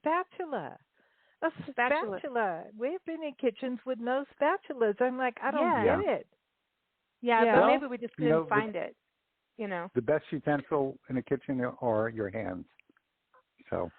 I'm not flipping an egg with my hand. Yeah. Oh, but if you did it, I could just flip it in the air and see what happens. Yeah, you use the pan to flip it. You just flip it with the pan. Oh boy. Yes. What a new hobby. By the way, today is National French Bread and National Strawberry Day. I noticed, and at the top of the show, I said, "Did Chef Ivan planned this?" I was like, "Did you plan this way to do the strawberry bruschetta? Did you plan this? Did you know ahead?" No. Oh, you didn't? No. Wow. Well, you did good. How cool. It's very cool. I never thought of strawberry bruschetta, but I'm into it because of the spice, and and listen, you're in California, Southern California, San Diego County has like the strawberry fields going on right now, right next to the flower fields. And dude, seriously, our friend Andrea she's retired now, but she had a strawberry farm in Fallbrook, organic. She did avocados, a lot of lettuce, strawberries, and her strawberries, you just pick them out of, and bite into them, and they were juicy, sweet. What is this? I know we're going to get to the recipe, but the thing about strawberries where people soak them in sugar water or whatever, or do something with them. Why are strawberries, like, sometimes you bite into them and they're like, your mouth wants to curl up with like a chemically thing, or like they're bland, and I want to know about this thing with strawberries. I'm very curious because I love them. I think if you get strawberries at the right time and they're red and you can smell them, they're incredible. Right when they're at that peak, right when they're ripe, there's nothing like them, and they don't need sugar, they don't need anything else. It's when they're over or under that people start adding sugar to fruits. Yeah. You don't have to do that if the strawberry is correct. Not at all. Okay. See, my grandmother, Nana, told me, like, if the fruit is bruised, really badly bruised, and it's older than it should be, you make jam out of it. But what you don't do is serve it fresh. Yes. Yes, she was right. Yeah. Oh, I love a good strawberry jam, like ones that actually you can see the strawberries in it, like actual whole strawberries. So what about this sugaring of carrots? What's with that? Why do people put sugar in carrots? Because America is nuts for sweet, and a carrot, when it's correct, especially baby carrots, are sweet and naturally delicious. You don't have to put sugar. It's just the American palate, they want sweet. See, but South Africa, they put sugar in everything. Yeah. They really did. Brown like sugar on carrots. No, even if you were like boiling green beans or doing something like that, they always put sugar in there. Interesting. And why do people put sugar in yams and sweet potatoes? Ooh, they're sweet. And put marshmallows on them. I'm still not used to that. The marshmallow thing is weird. To me, that's sugar overload, because if you take a sweet potato or yam and you roast it slowly, that natural sugar that develops as it caramelizes, that's all you need. Yeah. I like caramelization to me is the best thing ever. Like onions, red onions, caramelized. Yes. Especially if you're cooking them with bacon and mushrooms and garlic. If you say Sorry. bacon, everything works. Well, listen, I want to go back to the smell-o-vision because that's what I was going to say. Everywhere we are, so everything is hooked up to Google this and that, and Alexa do this, do that, and even like scents. People have scent things in their house. Like, so I think you're going to get a scent box, and Google or Alexa will say, Alexa, please cue the bacon scent, and Alexa will spray your house with bacon. That's what's going to happen. Okay. That's how I think they're going to do it. I don't know. I think that's how they're going to do it. But I want real smell-o-vision. I want to smell your cooking, because yours will not be a boxed-up scent. No, but look what just happened with the Roomba, whatever those little round vacuum cleaner thingies are. They had an update, and I didn't even know that they updated themselves. Miraculously, they get updated, and they went crazy for a lot of people, and they're roaming around the house, and they'd find a corner and just keep banging their head, if you can find a head on a round thing. Their head bangers. They wanted to go back to a concert. Yeah, they just kept banging their head against the wall until a new update came through. Now, come on. Right. Seriously. Right. And then, if they mess up the update, that's when they climb the stairs and they kill you in your bed. No, they jump into a mosh pit of other robo whatever they are. Like, seriously, okay. People. Is this where we're headed? Yeah, it's kind of interesting. So this is why cooking is important, and I think this whole pandemic, people have been cooking more and more. I wonder how many parents were watching your cooking instructions, like your cooking videos, during the pandemic. How many parents got into that to learn too? It'd be interesting because I bet they. Yeah, they did. That's cool. And I spoke to a lot of them. Yeah, absolutely. Oh, that's so cool. Because families cooking together, I think, is awesome. That's, it's like you do this part, I do that part. It's teamwork. It's a way to have conversation. Because when you have the dinner conversation as a kid, you've done something wrong, and you're fidgety about going to the dinner table because you have to make strong eye contact. Now, if the you're worst time cooking, to have that kind you of... could kind of say something was going on while you're holding the knife. I'm cutting this, but Mom, I kind of did this happen, but you're not doing the direct eye contact. You're done. You can't lie. Right. You can't. Yeah. So cooking together gives an even platform of having that open conversation that probably needs to happen of whatever went down or didn't or whatever it is. So I think it's really cool. So let's go to strawberries. So you got to pick the right strawberries at the right time. Look at them. Look at the bottom of the thingy, because there's mushy ones at the bottom, and if they get trapped in the bottom of that little baskety thing. So you got to pick the right one. So look for they've got to be red, ripe, and firm, right? And they got to smell delicious. Smell. This recipe actually, I remember years ago when I traveled a lot. I was in Rome, and they served me oatmeal with strawberries with balsamic reduction, and I never forgot it. Really? Huh. And was sitting with Tracy, who is a big influence on my cooking, and she said strawberry bruschetta. So we made the bruschetta. We put the lemon juice and some of the rind into the ricotta. We put spice, and you can use sriracha, Calabrian chili paste, sambal ulic, whatever you want, and then fresh cracked black pepper and sea salt with that balsamic glaze and the creaminess and the citrus of that ricotta, and then that French bread, which is toasted, the dish, it explodes in your mouth. And once salt touches sweet, it just explodes it. And it was like strawberry times 1,000, and it worked. It worked really well. The black pepper just brings it to another level. It's really a strawberry à poivre. When you say this is really interesting when you talk about black pepper. We just we recorded an interview with Nandita Godboli. She wrote a book, 7 Teapots. 7 pots of tea. I'll get it right. And it's coming out on next Sunday, by the way. Everyone, you can listen to this. And she's Ayurvedic, and I did a lot of Ayurvedic practices back in the day. And I need to go back because it's healthy, and it was about digestion. And it goes with your digestion and the natural elements and your emotion, your personality, the different doshas of your body.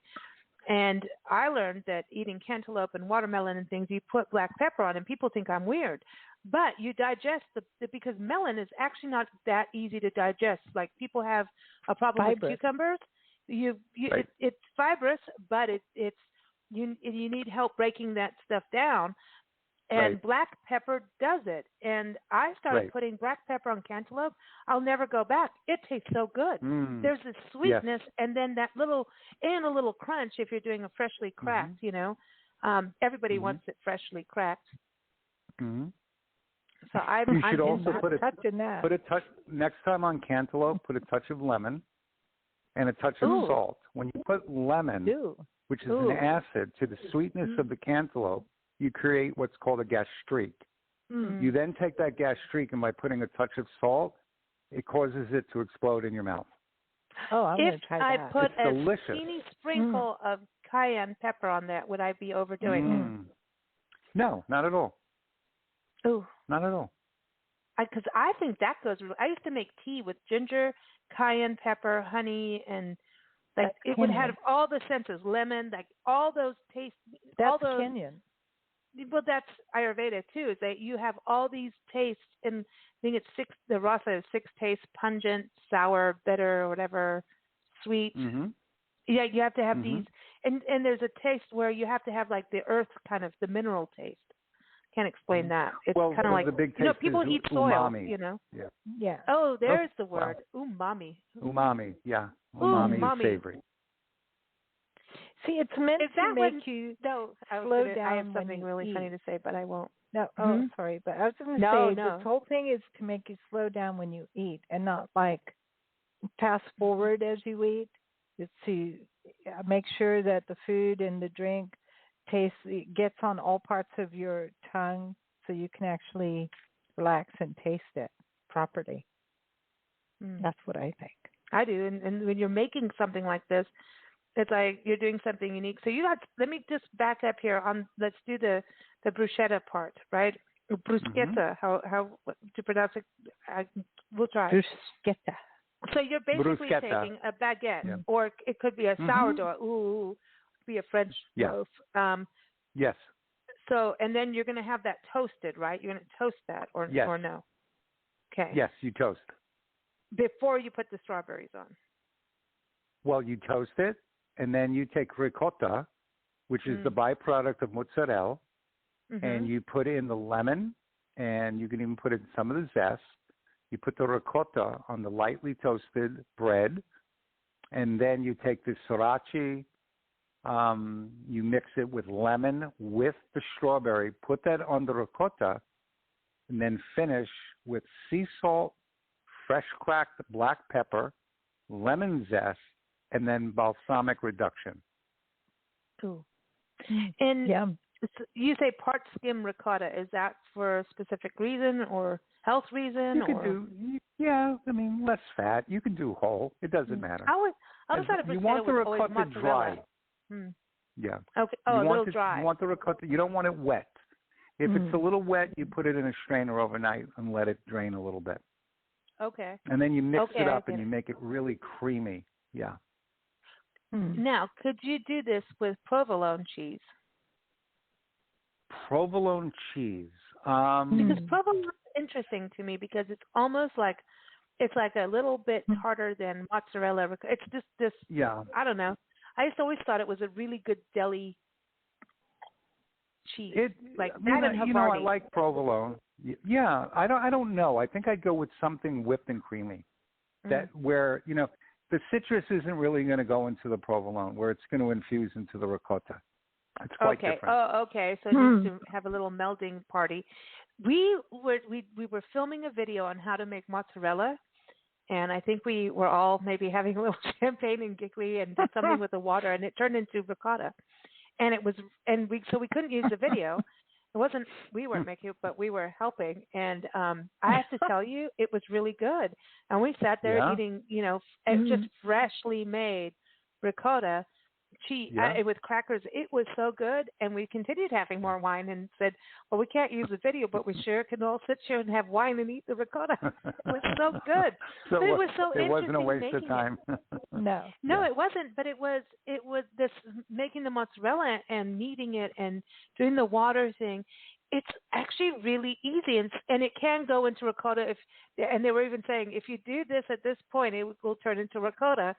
And probably because we're all like a blooper giggle here and there, that's probably what happened. But it was, to me, it was really interesting watching the process. It was, at home. It was actually on a farm, and they make their own cheese from their own cows. They're like, we live on the land, and it was really cool because they don't let anything go to waste. They make everything that they can. They make their own soap. They make their own everything.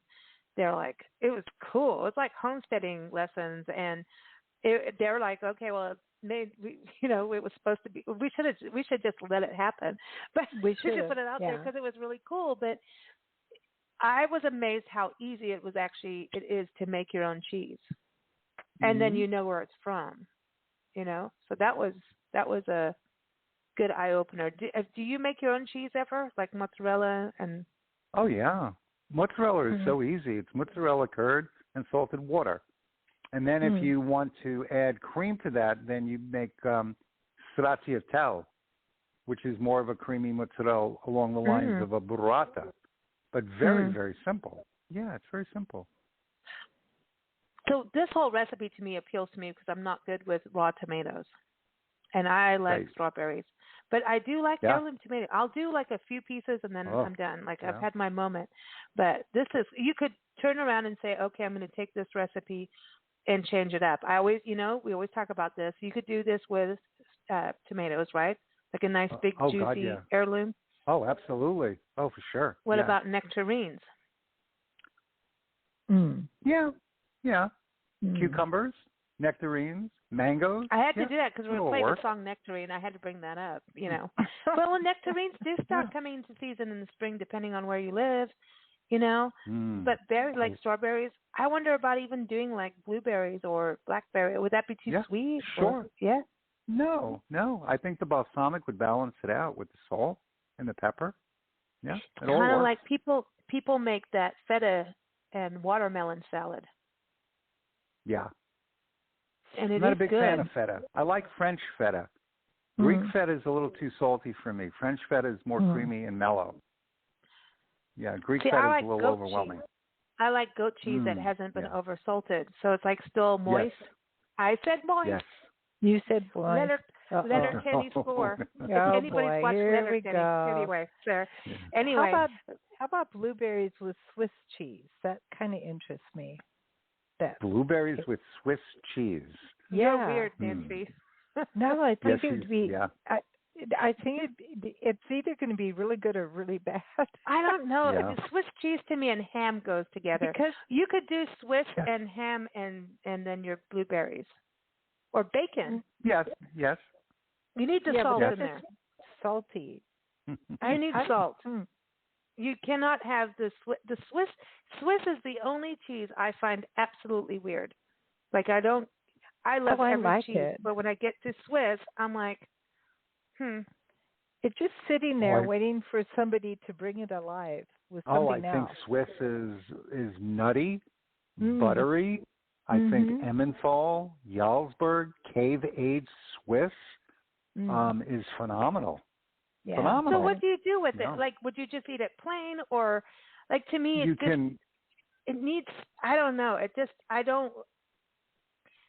I like it in a fondue. I like a Swiss fondue. Now that works. That does where you make it all creamy and you can dip different things into it. But I adore Swiss. Yeah. And fondue is still good in the spring season.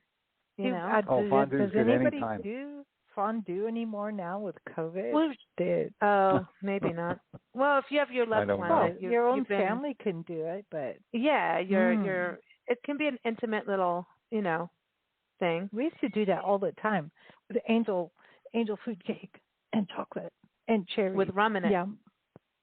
Chocolate sauce with rum. Yeah, Mm. and cherry. We've gone off onto another land. You could put strawberries in the fondue pot. Oh yes. Oh yeah. See if you take yeah. a little bit of turkey and Swiss. I would put that it in goes. a chocolate fondue. Yeah. You know. Oh with yeah. bits of bacon. Probably a spiced chocolate fondue with like a little bit of citrus overtone and dip a strawberry in that would be I'm fabulous. serious. Chocolate, bit hot of bacon. chocolate with really good pepper. When we were in Santa Fe, we went to a chocolate house, and they made like Mayan and Aztec. It was like drinking chocolate. They didn't even call it hot chocolate. It was different, and it was like it was like an elixir. And I had this drink because a lot of them they put almonds and they're like nut milks and whatever, and I'm allergic to that. So I just had this really powerful. It was like a chocolate espresso almost, but it was dark chocolate and pepper, cayenne pepper, and it was like a Mayan, and they used it before they went to battle. And I had a sip of this, and I had my little cup, like a little teeny espresso cup. Dude, I stood up, and I'm like, dude, let's run back to the hotel. I'm ready. Like, I felt like Rocky going up the steps. I'm like, dude, let's go. I really, like, my whole body got hot and like, let's go. It wasn't just hot and warm. Like, I wish I had that when we were in Wisconsin with the snow. I was just like, let's go. A good idea. Like, charge. You know, it was crazy, like how your body changed just according to a couple of ingredients. Like, it's weird. Yes. Wow. That is the most powerful feeling I've ever had from food. Of like, eat it before you have your next driver's test and see what happens. I need it now. We're on deadline. Power through the magazine. Let's do this. So, Chef Ivan, what is your champagne toast? My champagne toast is to President Joe Biden, who I think is doing a phenomenal job saving a lot of people's lives, and I think will go down in history as one of our greatest presidents, actually. Wow, cool. And his wife's a teacher. So there. His wife's a teacher. Yes. Yeah, doing a lot for the education system already. So that's awesome. That's awesome. So are you still like are you and Tracy and Pickle? I know you probably don't walk the cats, but maybe you do. Go on the beach. Are you able to do that and keep social distancing and still get your beach time? Sometimes. Right now, there's a lot of people in from Arizona and other states that are not wearing masks. That are acting like this is completely over, and so we're staying inside. I have to tell you that we were in Gladewater, Texas, in this Christmas store, and the gentleman who ran the store gave us a pickle, not a real pickle, but a pickle ornament. And that's our Christmas ornament. Yes. That sounds good, man. I know. But we have a pickle ornament. We have a pickle ornament that you're supposed to hang on a Christmas tree. Well, the whole thing is if you find the pickle. Thinking of your dog's pickle. No, but if you hide the pickle, and it is a pickle, I'll send you guys a photo. Yeah. If you hide the pickle, then you get the extra gift. Yeah, no. If you find it, If you find it, not hide it. If you find it, they hide it. And then if you find it, you get the extra Santa present. Claus or whomever who parcels out the gifts on Christmas Day hides a pickle, and the child who finds the pickle gets the extra present. And so there's a whole legend behind it. And so he gave us a pickle, and we're still looking for the present. Yeah, we didn't. Well, our present was more snow. We were in Wisconsin in the snow season. Yeah, a month. But I learned about snow shoveling and all kinds of cool stuff. Did you do that in New York? Like, did you have to do that stuff as a kid, like snow shovel and stuff? Yeah. Oh, I remember living in Manhattan, and it would snow rarely, but when it snowed heavy, your car would get covered, and then it would turn to ice, and you couldn't move your car for days. Oh, no. Days. You had to get like picks, and you had to try to like dig it out, and then the traffic was coming because you had an alternate side of the street. It was a nightmare. Oh gosh. Well, yeah, we have a friend from Chicago, and I said, this happened, and I was shoveling all the snow, and then I learned about there's an ice layer, and it was literally the day we were leaving. The sun came out like California. It snowed the night before, and it was like California. Like you could suddenly actually feel the warmth of the sun, because when the sun did come out before, there's no warm feeling. It was like, hello, I'm here, but I'm just teasing you. Ha ha, you're still cold, and you can't feel me, but I'm here. And it was like, what is this? This is not normal. Right. But then all of a sudden, the last day it did, and things started melting. And one day it did do it, and then all the ice fell off the roof onto the car. Like bam, bam. It felt like a bomb explosion. The dogs freaked out. I freaked out. I was like, who's shooting the house? And it was ice flying off, landing on windshields, everything. Right. And oh my God, run out. And then when I learned that I was like, oh my gosh, look at this ice. This is going to become like an ice layer. So I had to go and dig up all the ice, and it was like crazy. But at least we got it done. But a friend in Chicago said that their cars were literally buried like you were walking on top of cars in winter way back when it would be that bad. And you just had to forget you had a car, because that's that. It's gone. And you would have to dig your car out, like you're saying. Right. That's some crazy stuff. Well, thank goodness it's spring. We may have a few more snow things across the country, but listen, April showers will be here soon, and the sun is shining at some point, and it'll get better, and we'll have summer, and then we'll all whine about how hot it is. So just remember, we've got a whole lot of whining coming up, so enjoy what it is. It's so good to have you back on the show, Chef Ivan. Please tell Tracy we say hi, and all the kittens and Pickle, and take care, and we'll talk again soon. Okay. Goodbye, ladies. Bye. We're going to play a song Nectarine from Makana over in Hawaii. This is from his album Ripe. We always love to do that. We will be back with our next spring party. It's our happy hour party tomorrow, Monday, March 22nd. We have Donette Silva Carter from Tulare calling in, Tulare, California, where we're going to be there soon.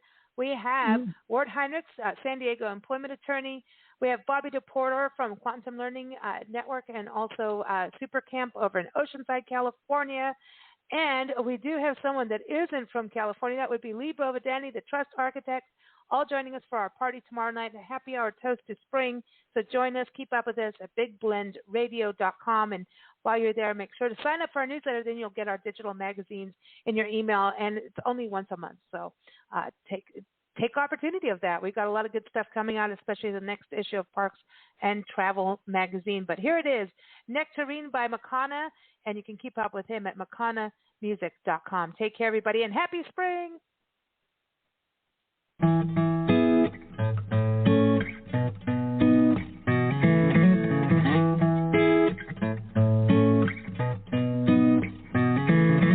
saw you the other day at the grocery store. You were all so ripe.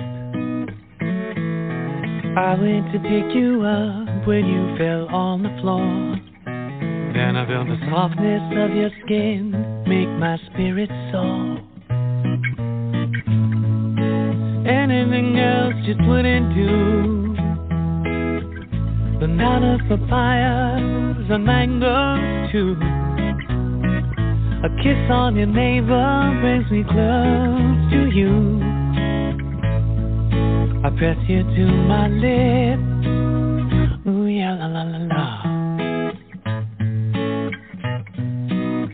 Ooh, yeah, la la la la.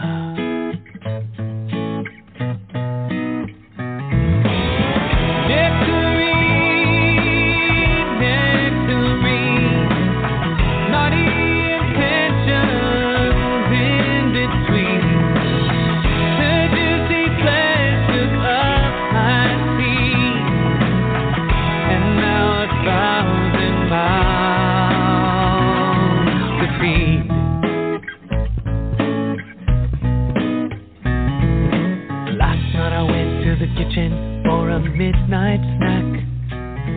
There were cupcakes and candies and treats that could give you a heart attack, but none of them had the curvaceousness of your sweet style. Ooh, I wanna stroke you just for a little while, a little while.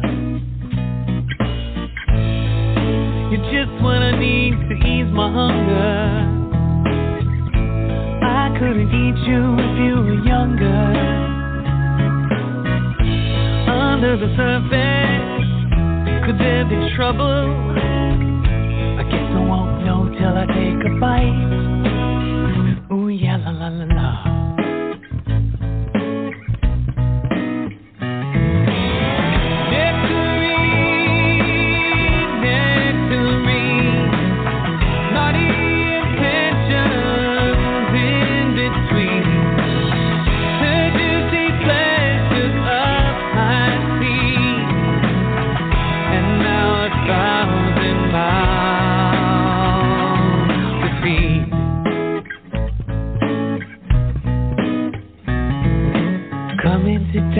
Stay for a while, slip into something and crack me a smile. Just hold me close, don't make no noise. Show me your suitcase full of your toys. Eat from my hand, suck on my toes. Show me the side of you nobody knows. I take you inside, sing you a ballad. You'll be so stoked you'll be tossed in my salad.